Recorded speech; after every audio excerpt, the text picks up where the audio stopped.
el fer suro implica estar 100% amb la natura i això és fundamental.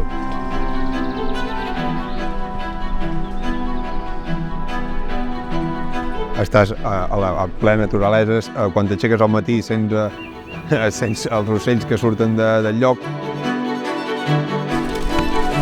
És un ofici que es fa de manera tradicional encara, que estàs a bosc i és un contacte molt directe amb la sureda i amb l'arbre, que fas una feina manual. I sobretot aprendre les diferents tècniques, que cada suro és un món, cada arbre és diferent.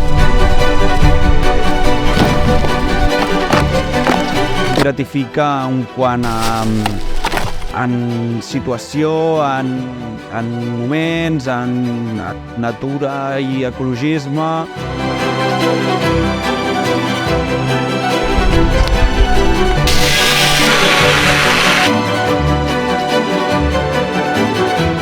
L'ambient és bo i els dies que va bé, doncs al final del dia trobes la recompensa i t'aixeques amb ganes d'anar a treballar, trobar-te amb la colla, que al final passaràs molts de dies, moltes hores i molts d'això i junts.